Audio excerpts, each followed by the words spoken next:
इसके बाद जिन मूमू को वो बुक देकर वहाँ से निकल गया था, पर मूमू का एक बंदा कहीं बैठकर जिन और उसके वेपन स्पिरिट को ही देख रहा था।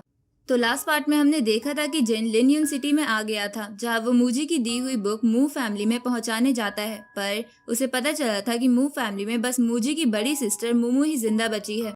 इधर जिन की लड़ाई लिनयून सिटी के यंग मास्टर के साथ हो गई थी, लेकिन जिन ने उसे काफी आसानी से हरा दिया था। इसके बाद वो सब सिटी लॉर्ड के मेंशन में आ गए थे, जहाँ सिटी लॉर्ड इसलिए तुम उनके बिहेवियर का बुरा मत मानना। इस पर जिन कहता है कि मैं तो सिटी लॉर्ड को थैंक्स करना चाहता हूँ, क्योंकि उनके प्रेशर के कारण मेरी कर्स एनर्जी मेरी सोल के साथ और भी अच्छे से कंबाइन हो गई है। उसी वक्त सिटी लॉर्ड कहता है कि असल में हमें केयरफुल रहना पड़ता है, क्योंकि कुछ समय से वूजी वर्ल्ड में बिल्कुल भी शांति नहीं है। और तो और कुछ दिन पहले जियामू वर्ल्ड के एक प्रैक्टिशनर ने डार्क एम्परर के एंशिएंट ट्रेन की एबिलिटी चेक करने लगे थे, पर इस दौरान जिन का कर्स एक्टिवेट होने लगा था। अब आगे तो इस पार्ट की शुरुआत में हम देखते हैं कि सिटी लॉर्ड जिन की तारीफ करते हुए कहता है कि मैंने कभी नहीं सोचा था कि तुम्हारे पास फोरबिडन कर्स होगा, साथ ही तुम्हारा टैलेंट तो सच में एक्स्ट्रा ऑर्डिनरी है। तभी फेंग हुआंग जिन से कहती है कि मेरे फादर बस तुम्हारी एबिलिटी को टेस्ट कर रहे थे, मैंने कल डार्क मून फॉरेस्ट में जाने का फैसला किया है।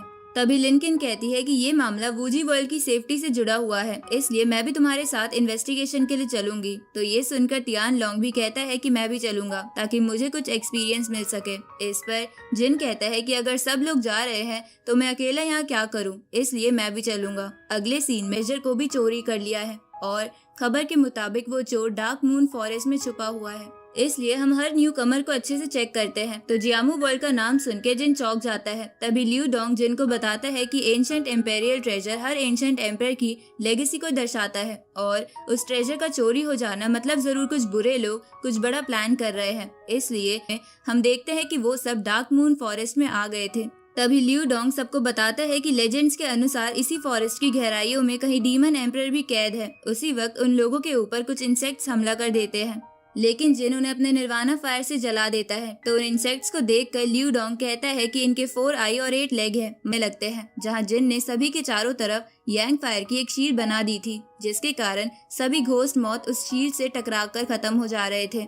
तो ये देखकर लियू डोंग जिन की तारीफ करते हुए कहता है कि तुम्हारी टेक्निक तो सच में कमाल की है, और ऐसा लगता है तुम्हारी ये फ्लेम्स पॉइजन को खत्म करने के लिए ही बनी है। मतलब कि ये बहुत ही पॉइजनस इंसेक्ट है और इनका नाम घोस्ट मॉथ है। तो ये सुनकर तियान लॉन्ग कहता है कि घोस्ट मॉथ का साइज तो फिंगर के बराबर होता है, तो इनका साइज इतना बड़ा कैसे है। इस पर लियू डोंग कहता है कि इस फॉरेस्ट में बहुत से ऐसे सीक्रेट्स है जिसके बारे में किसी को नहीं पता। इसके बाद वो लोग आगे बढ़ने, जिस पर तियान लॉन्ग कहता है कि ये तो बस कुछ घोस्ट मौत है, तो इनको मारना कौन सी बड़ी बात है। इसको सुनकर जिन उसे अपनी शील्ड से बाहर निकाल देता है। तो तियान लॉन्ग जल्दी से उस बैरियर के अंदर आते हुए कहता है कि हुओ सुहाई की टेक्निक तो बहुत कमाल की है। तभी वो लोग एक केव में पहुँच जाते हैं, जहाँ उन्हें बंदा आकर जिन से कहता है कि वो सोर्स मेरा है, इसलिए चुपचाप उसे मुझे दे दो। तो उसे देखकर लिनकिन जिन को बताती है कि ये सुप्रीम कैंगलू उनका बेटा कैंगलू है और इसके फैमिली और हमारी फैमिली का रिलेशन बहुत खराब है। तभी कैंगलू उन सबसे कहता है कि चुपचाप वो पॉइजन एट्रीब्यूट वाला सोर्स दिखता है, जिसका नाम जेड कोर सिसाडा था। अब वो कहने लगता है कि इसी सोर्स की एनर्जी के कारण यहाँ के घोस्ट मौत का साइज इतना बड़ा हो गया है।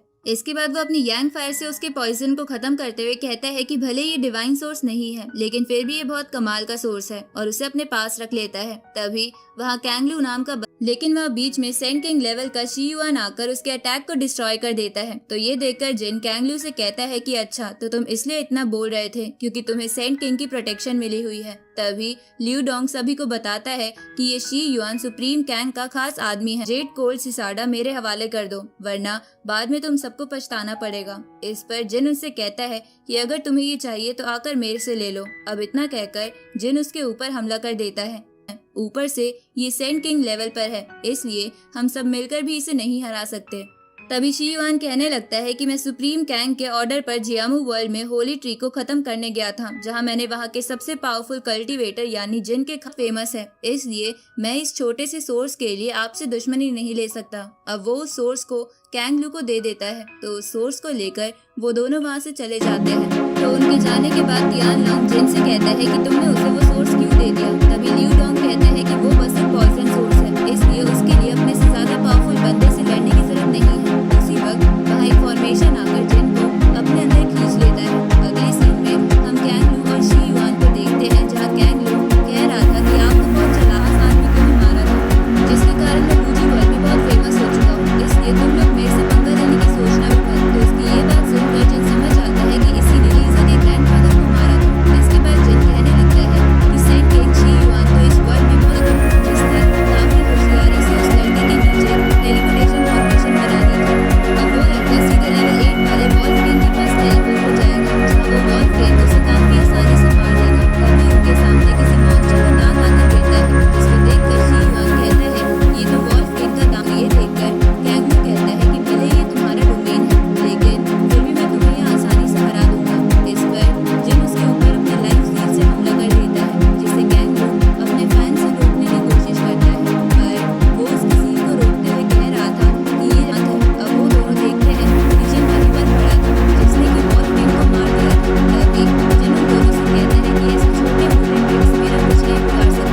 लेकिन मेरे अंदर से मेरा सेंट कोर मत निकालो। तो ये सुनकर जिन उससे कहता है कि मैं तुम्हें फील करवा। युआन चौंक जाता है, जिसको देखकर जिन कहता है कि क्या तुम्हें मैं याद हूँ। अब वो उसके सेंट कोर को डिस्ट्रॉय कर देता है और इसी के साथ ये पार्ट यहीं पर एंड होता है। जानना चाहता हूँ कि अगर किसी से उसकी सबसे कीमती चीज ले ली जाए तो उसे कैसा फील होता है। अब इतना कहकर वो अपने मास्क को हटा देता है तो जिन को देखकर शी